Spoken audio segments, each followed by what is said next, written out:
صحیح بات جی اللہ اکبر. اصل میں وہ تنقید اور تائید یہ تو دنیا کا حصہ ہے. بالکل. تو یہ موقع مل جاتا ہے، خاص طور پہ کوئی اہل علم اگر کوئی ایسی بات کریں تو تنقید کی جو ہے وہ کہتے ہیں تلوار چلانا شروع کر دیتے ہیں لوگ، اور تائید کی توفیق کبھی لوگوں کو ہوتی ہے. اور پھر جب اتنا بڑا شیخ الاسلام جی وہ ایک بات کہہ رہا ہے تو آخر کسی دلیل کی بنیاد بھی کہہ رہا ہوگا، بے بنیاد تو بات نہیں ہے. بے شک. لیکن تنقید کرنے والے بھی جو وہ کہتے ہیں نا کہ دور سستی کی بات شہرت ہے. کے لیے کچھ نہ کچھ ان کو بولنا ہے. لہٰذا میں دیکھ رہا ہوں بہت سے اینکرز ہیں وہ ایسی باتیں کر رہے ہیں کہ جی آپ کی فیلڈ نہیں تو آپ کیوں بول رہے ہیں. یعنی ان اینکرز کو بیچاروں کو یہ بھی پتہ نہیں کہ شیخ الاسلام مولانا تقی عثمانی کی یہ فیلڈ ہے یا نہیں. انہیں کی فیلڈ ہی ان کی یہی ہے کہ یہ جو ہے اسلامی معاشیات اور دنیا کی معاشیات کے ماشاء اللہ ماہر فن ہیں، اور میرے تو استاد ہیں، اور ماشاءاللہ اس میدان میں انہوں نے جو ترقی کی ہے اور جو وہ اسلامک بینکاری کا پورا جو سیٹ اپ دنیا کو دیا ہے کہ دنیا حیران ہے. تو لیکن میں کہ ایسے بھی پڑھے لکھے یا ان پڑھ جو ہے وہ یا کہتے ہیں نا کہ اینکرز بھی موجود ہیں مارکیٹ میں جو یہ کہہ دیتے ہیں کہ جی ان کی فیلڈ ہی نہیں تو کیوں اس فیلڈ میں گھس رہے ہیں. حالانکہ انہی کی تو فیلڈ ہے بھائی. آپ کو اتنا بھی ایک شخص کے بارے میں علم نہیں تو ایسی بے ادبی کی بات کرتے کیوں ہیں. اور باقی تنقید کرنے والے تو ہر دور میں ہوتے ہیں. پہلی بات ہے کہ تنقید کر رہے ہیں جو تنقید کر رہے ہیں، پہلے مجھے یہ بتائیں کہ کرپٹو کرنسی سے وہ اپنے ٹیکسز پے کر سکتے ہیں؟ ٹیکس پے کر کے دکھائیں. اگر پاکستان میں ہے تو پاکستان میں انکم ٹیکس کا ادارہ ہے، ان کو کہ جی میں کرپٹو کرنسی میں پے کر رہا ہوں، کر سکیں گے؟ کیا بات. اس کا مطلب ہے کہ سم تھنگ رانگ. تو نہ آپ پے کر پا رہے ہیں نہ وہ ایکسیپٹ کر رہے ہیں. آخر کو بات تو ہے نا. بالکل. یہاں IRS ہے امریکہ میں، آپ کی جی کرپٹو کرنسی سے میں ٹیکس پے کر رہا ہوں، پے کریں قبول ہوگا؟ تو پھر تو اس کا مطلب ہے آپ تنقید کرنے سے پہلے یہ سوچیں کہ یار آخر کرپٹو کرنسی کی کیا حیثیت ہے. بھائی ٹیکس کے اندر پے نہیں ہوتا، یوٹیلیٹی بل میں کوئی ادارہ لینے کو تیار نہیں ہے، تو آخر یہ ہے کیا؟ تو خود ہی آپ اس نتیجے پہ پہنچ جائیں گے کہ یہ بس ایک نمبرنگ کی گیم ہے. ایک نمبرنگ کی گیم ہے اور کچھ بھی نہیں ہے. یہ بات آپ کو بھی پتا ان کو بھی پتا ہے. فی الحال جو اس کی شکل ہے وہ نمبرنگ کی گیم ہے. کچھ یہ بس وہ نمبر اندراج کر دیے جاتے ہیں تو بس ڈیجیٹل اندراج ہو رہا ہے، ڈیجیٹل انٹریز پڑھ رہی ہیں اور آپ سمجھے میں ملینر ہو گیا. ٹھیک ہے. تو پہلی بات تو یہ کہ وہ تنقید کرنے والے وہ کیا انکم ٹیکس پے کر سکیں گے؟ یا گورنمنٹ آف پاکستان اگر اس کو پروموٹ کر رہی ہے تو کیا گورنمنٹ پاکستان ان جو انویسٹر کے ٹیکس جو ہے اس سے وصول کر لے گی؟ واہ. اس کا مطلب یہ ہوا کہ سم تھنگ رانگ. تو مولانا تقی عثمانی جو بات کی اس کا مطلب اس کی کوئی حیثیت ہے. لہٰذا تنقید کرنے سے پہلے آپ یہ سوچیں کہ بھائی یہ آخر اس کی ویلیو ہے کیا؟ انکم ٹیکس میں تو کوئی قبول کرنے کو تیار نہیں اس کرنسی کو، یوٹیلیٹی بل میں کوئی لینے کو تیار نہیں، تو آخر یہ کیسی کرنسی ہے بھائی؟ اس کا مطلب آپ انٹرنیٹ پہ بس یہ کہ نمبرنگ کی گیم کر رہے ہیں، ایک سٹے بازی چل رہی ہے اور ہے کیا؟ ٹھیک ہے. پہلی بات تو یہ. اور دوسری بات یہ کہ اصل میں یہ ایک نیا معاملہ ہے مارکیٹ میں. سر پہلے زمانے میں تو یہ ڈیجیٹل دنیا نہیں تھی، تو یہ چونکہ ایک نیا معاملہ ہے لہٰذا اس حوالے سے یہ ایک مجتہدی مسئلہ بن گیا، ایک اختلافی مسئلہ بن گیا. لہٰذا علماء عصر کے درمیان یہ اختلافی مسئلہ پیدا ہو گیا ہے کہ بعض نے اپنی ایکسپرٹی کے مطابق ایک رائے دی، کسی نے دوسری، کسی نے تیسری. اس حوالے سے 3 آراء سامنے آئی مارکیٹ میں. ایک رائے تو وہ آئی کہ بعض علماء عصر فرماتے ہیں کہ یہ مطلقاً ناجائز ہے. کرپٹو کرنسی کے ذریعے سے کاروبار خرید و فروخت یہ مطلقاً ناجائز. اور دوسرا موقف یہ مارکیٹ میں آیا کہ یہ مطلقاً جائز تو نہیں ہے لیکن مشروط طور پر جائز ہے. ٹھیک. دوسرا یہ آیا. تیسرا موقف یہ ہے کہ توقف، خاموشی، ابھی تحقیق کے مراحل ہم طے کر رہے ہیں، ابھی ہم کوئی رائے نہیں دے سکتے. ٹھیک. یہ تیسرا موقف ہے. 3 موقف. جہاں تک پہلے موقف کا تعلق ہے کہ جو مطلقاً ناجائز والا اس میں جو ہے وہ پیش میرے استاد گرامی حضرت شیخ الاسلام مولانا مفتی محمد تقی عثمانی صاحب ہیں. انہوں نے فتویٰ دیا کہ مطلقاً ناجائز ہے. اور ظاہر ہے کہ اس کی بنیاد یہ ہے کہ چونکہ یہ کرپٹو کرنسی جو ہے یہ صرف ایک ڈیجیٹل انٹریز کا ایک نام ہے. بس ایک بار سے نمبرنگ کا ایک کھاتا ہے جو پیش کر دیا جاتا ہے، لیکن حقیقت میں یہ مال متقوم نہیں ہے. اچھا. تو کسی بھی خرید و فروخت کے لیے جو چیز بیچی خریدی جا رہی وہ شریعت کی روشنی میں مال ہونا چاہیے. جیسے سونا ہے، چاندی ہے، کرنسی ہے، روپے، تو یہ کوئی مال نہیں ہے. اور مال بھی ایسا نہیں، مال متقوم نہیں ہے کہ اس کی کوئی قیمت لگتی ہو مارکیٹ میں، کوئی اس کو حیثیت دیتا ہو. لہٰذا یہ چونکہ مال متقوم نہیں ہے، پہلی بات. اور دوسری بات یہ ہے کہ اس کے پیچھے کوئی ایسیٹس نہیں ہے، کوئی بیس نہیں ہے، کوئی حقیقی اساس سے اس کے پیچھے نہیں ہے کہ جس کی یہ نمائندگی کر رہے ہیں. جیسے سونا ہے، سونا تو خود ایک حقیقی اساس ہے، لیکن نوٹ اور روپیہ ہے یہ خود ایک عرفی طور پہ یہ کرنسی یہ مال قرار دے دیا گیا ہے. اور پہلے یہی نوٹ سونے کی نمائندگی کرتا تو اس کے پیچھے سونا ہوتا تھا.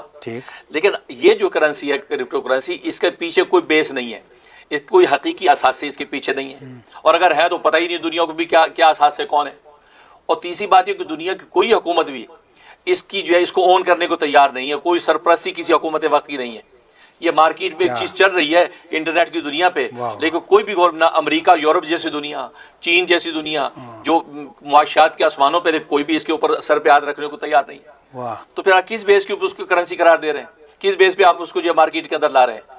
اس لیے مولانا تقی عثمانی صاحب کا موقف یہ ہے، چونکہ مال نہیں ہے اور پھر اس کے پیچھے کوئی ایسیٹس نہیں ہے، لہٰذا کوئی حکومتی سرپرستی بھی نہیں ہے، لہٰذا یہ جو ہے بالکل اس کے ساتھ خرید فروخت کرنا ناجائز ہے. بھلے یو ایس ڈی ٹی جو ہے وہ ہو، یا یہ کہ دیگر جو ہے نا وہ کرپٹو ٹوکنز وغیرہ کسی بھی شکل کی جو کرنسی ہے، ان فرمایا سب کے سب ناجائز. یہ حضرت کا یہ فتویٰ. دوسرا موقف جو ہے وہ علماء عرب میں سے بعض علماء کا ہے، اور اسی طریقے سے مغربی اسلامی مالیاتی محققین بعض ہیں، ان کا یہ موقف ہے. وہ یہ کہتے ہیں کہ اصل میں ہر کرپٹو کرنسی ایسی نہیں ہے کہ اس کے پیچھے حقیقی اثاثے نہ ہوں. لہٰذا ہر کرپٹو کرنسی کی الگ الگ نوعیت ہے. لہٰذا یہ دیکھا جائے اگر کسی کرپٹو کرنسی کے پیچھے حقیقی اثاثے ہوں اور وہ انویسٹر جو آپس میں لین دین کر رہے ہو اس کو مال کی حیثیت سے قبول کر رہے ہوں تو اس کو جائز ہونا چاہیے. اچھا، انہوں نے مشروط طور پہ اس کی اجازت دے دی کہ اگر یہ وہ اس طریقے سے اگر کرتے ہیں اور اس کو انویسٹر مال تاجر آپس اس کو مال بھی سمجھتے ہیں اور پھر اس کے حقیقی اثاثے کی نمائندگی بھی موجود ہے، تو کہتے ہیں کہ اور ہر کرپٹو کرنسی فرمایا کہ الگ الگ نوعیت کی ہے، ہر ایک ایسی نہیں کہ اس کے پیچھے حقیقی اثاثے نہ ہو، لہٰذا ہر ایک کو الگ زاویے سے دیکھیں. یہ ان کا موقف ہے. لہٰذا وہ کہتے ہیں لہٰذا جن کے پیچھے اثاثے ہیں اور اس کو مال سمجھا جاتا ہے وہ جائز.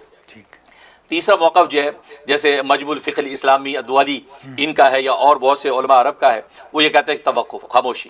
اس لیے کہ بہت ساری کرپٹو کرنسی مارکیٹ میں ہے، لہذا ہر ایک کو الگ الگ نظر سے دیکھا جائے کہ کس کے پیچھے حقیقی اثاثے ہیں، کس کے پیچھے نہیں ہے، یا کوئی صرف نمبرنگ کی گیم ہے یا کسی کے پیچھے کوئی حقیقی کوئی ایسیٹس ہیں. یہ اس کی تحقیق کی ضرورت ہے. لہذا ابھی ہم اس پر کوئی جو ہے وہ جامع حکم نہیں نافذ کرتے جب تک ہم پوری تحقیق نہ کر رہے ہیں. انہوں نے توقف اختیار کیا اور اس کے اوپر ابھی ان کے اسکالرز یہ تحقیق کر رہے ہیں تاکہ الگ الگ ہمیں پتہ چل جائے، پھر ہم کہہ سکتے ہیں یہ کرپٹو کرنسیز جائز ہے، یہ کرپٹو کرنسیز ناجائز ہے. اس لیے انہوں نے بھی توقف اختیار کیا. چوتھا موقف میرا یہ کہ میں شاگرد ہوں شیخ الاسلام مولانا تقی عثمانی کا. بالکل. تو ظاہر ہے کہ لوگ مجھ سے بھی پوچھتے جی آپ کا کیا خیال ہے، تو میرا وہی فتویٰ جو میرے استاد محترم کا ہے شیخ الاسلام مولانا تقی عثمانی صاحب کا ہے کہ میرا وہی فتویٰ کہ کرپٹو کرنسی جو ہے اس شکل کے اندر جو آج نظر آ رہی ہے یہ تو بالکل ناجائز ہے. اور جیسے حضرت نے فرمایا کہ اس کے پیچھے نہ ایسیٹس ہیں، نہ حکومتی سرپرستی ہے، اور نہ جو ہے دیگر چیزیں ہیں کہ جس کی وجہ سے ہم اس کو جو ہے مال متقوم سمجھ سکیں اور اس کی جائز کریں، لہٰذا وہ ناجائز. اور اس سلسلے میں حضرت کی جو حکومت وقت سے بات بھی ہوئی اور حضرت نے یہی بات کی اپنے فتوے میں بھی کہ حکومت اگر سرپرستی کرنے کو تیار ہو جائے، سرپرستی کرے اور اس کو مال کی حیثیت سے قبول کرے، لہٰذا اس حوالے سے پاکستان میں آپ جانتے ہیں بلال بن ثاقب نامی ایک نوجوان ہے جو اس پہ محنت کر رہا ہے، کام کر رہا ہے، اس کو انٹروڈیوس کرنے کی کوشش کر رہا ہے پاکستان میں. اس کی میرے استاد محترم مولانا مفتی تقی عثمانی صاحب سے ملاقات بھی متوقع ہے یا ہو چکی ہے، اور تاکہ وہ اس چیزوں کو سامنے رکھے. اور حضرت نے بھی اپنے فتوے میں اس بات کو واضح کیا ہے. تو ایسا لگ رہا ہے کہ کوئی ایک مثبت راستہ نکل سکتا ہے. اس لیے کہ ابھی تک جو ہے وہ بلال بن ثاقب نے بھی یہ اظہار خیال کیا کہ مثبت ملاقات ہماری رہی ہے، کیونکہ حضرت نے اس کو یہ بات کہی کہ یا تو حکومت سرپرستی کرے.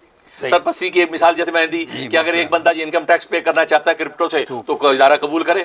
اس کا مطلب آپ اس کو اون کر رہے ہیں تو کوئی اعتراض نہیں، کیونکہ جو چیزیں اس میں قدغن لگا رہی ہیں ہم اس کو مائنس کر دیں گے تو چیز حلال ہو جائے گی. ٹھیک ہے، کیونکہ امرود تو حلال ہے، کیڑے والا امرود حرام ہے. تو کیڑے والا امرود حرام ہے. امرود تو کہنے کا مطلب حضرت کا یہ مطلب نہیں ہے کہ خدا نہ خواستہ وہ یہ معاشی ترقی کے دشمن ہے. وہ یہ کہتے ہیں معاشی ترقی کے اندر جہاں کیڑے ہیں غیر شرعی طور پہ تو ان کو نکال دیا جائے، ان میں ایک یہ کہ اس کو مال تسلیم کر لیا جائے، تو حکومتی سرپرستی موجود ہو. ٹھیک ہے نا. تو جو مال متقوم اور اس کے پیچھے ایسیٹس ہوں تو نتیجہ کیا ہوگا؟ تو وہی فتویٰ جس کو آپ ناجائز آج کیا وہی فتویٰ جائز ہو جائے گا. اس سلسلے میں ماشاء اللہ جیسے حضرت شیخ الاسلام کی بینکاری کے حوالے سے خدمات ہیں، اس کرپٹو کے حوالے سے انشاءاللہ وہ ان کی عظیم خدمت بھی سامنے آ جائے گی. اس حوالے سے انشاءاللہ کامیابی کی امید ہے. اب اس فتوے کو تسلیم کرنے کے ساتھ ساتھ ایک چھوٹی سی رائے میں دینا چاہتا ہوں انویسٹرز کو. وہ رائے یہ ہے کہ جو لوگ آلریڈی اس میں انویسٹ کر چکے ہیں اور اس کے اندر جو انویسٹ کر کے بہت آگے تک جا چکے ہیں، ملین اور بلینئر بن چکے ہیں، بالکل، تو وہ بھی مجھے بہت یہاں امریکہ میں لوگوں نے رابطے کیے ہیں اور کہ کیا کریں ہم تو اگر ہم اس کو ختم کرتے ہیں تو ہمیں تو اتنا بڑا نقصان ہے کہ ہم تو روڈ پہ آ جائیں گے، کیا کریں. تو اس لیے میں یہ مشورہ دینا چاہتا ہوں کہ ابھی وہ اس کو ختم کرنے میں جلد بازی نہ کریں. میں اس فتوی کی وجہ سے ایک دم یہ نہ ہو کہ سب تل پر چھٹ کر دیں. اس لیے کہ ایسی معاشی خودکشی یہ بھی اسلام کی اجازت نہیں ہے کہ آپ اپنے آپ کو معاشی طور پر بالکل روڈ پہ لے آئیں. ابھی آپ انتظار کریں اور اپنا جو کام اس کو جاری رکھیں. جاری رکھیں, کرتے رہیں جیسے, کیونکہ ظاہر ہے آپ اس کے دلدل میں پھنس گئے ہیں, اب آپ چلتے رہیں. یہ نہ ہو کہ ایک دم آپ اچھلنے کی کوشش کریں, مزید دھنسیں گے. نتیجہ یہ ہے کہ آپ کو مالی بہت بڑا نقصان ہوگا. لہٰذا آپ چلتے رہیں. اور ادھر جو آپ دیکھ رہے ہیں کہ حکومتیں, یہاں تک خود امریکہ کے اندر بھی ایسی آوازیں اٹھ رہی ہیں کہ حکومت وقت جو ہے وہ بھی اس کی سرپرستی کرنے کو تیار ہے. پھر پاکستان کے اندر جیسے حضرت سے ملاقاتیں ہو رہی ہیں تو وہ حکومتیں اس کو جو ہے سرپرست کرنے کو تیار ہیں. تو جب یہ مثبت طریقے پہ ایک راستہ نکل آئے گا تو دیکھیے کیا ہوگا, آپ کا کاروبار حلال ہو جائے گا. آپ اسی موڈیفیکیشن کے ساتھ اپنے کاروبار کو ٹرن کر دیں, بجائے اس کے کہ آپ ایک دم جب وہ کہتے ہیں کوڑیوں کے دام میں بیچیں. جب بیچیں گے دیجیے کہ آپ یہ آج بلینئر بنے ہوئے ہیں تو آپ تو کسی کام کے نہیں رہیں گے. اس لیے ان حضرات کو میرا مشورہ ہے کہ جو آلریڈی اس کے اندر انوالو ہیں وہ جلد بازی نہ کریں, وہ اپنے کام میں لگے رہیں. اور جو بھی ہے ظاہر ہے کہ یہ ایک مجتہدی معاملہ ہو گیا, اختلافی مسئلہ ہو گیا ہے, اور آپ نے جب اس کو اختیار کیا, آپ نے جائز سمجھ کو شروع کر دیا اور اپنا جو ہے مال پیسہ لگایا. لہٰذا آپ جلد بازی سے نکلنے کی کوشش نہ کریں, بلکہ اس میں لگے رہیں. جیسی موڈیفیکیشن ہوتی ہے اور حضرت کی ملاقاتیں ہو رہی ہیں, پھر اس گائیڈ لائن کے مطابق آپ اس کاروبار کو لے کے چلتے رہیں. اور لیکن جو لوگ ابھی اس میں انوالو نہیں ہوئے, انہوں نے انویسٹ نہیں کیا, ان سے درخواست یہ کہ اس فتوی کی وجہ سے وہ رک جائیں, انتظار کریں. جیسی جو ہے وہ گائیڈ لائن سامنے آ جائیں گی اس موڈیفیکیشن کے مطابق اب وہ اس کو انویسٹ کریں اور جائز و حلال طریقے سے اپنی جو زندگی کو بہتر آگے کریں. یہ آخر میری رائے ہے, اس کے مطابق آپ اس کاروبار میں انوالو ہو سکتے ہیں.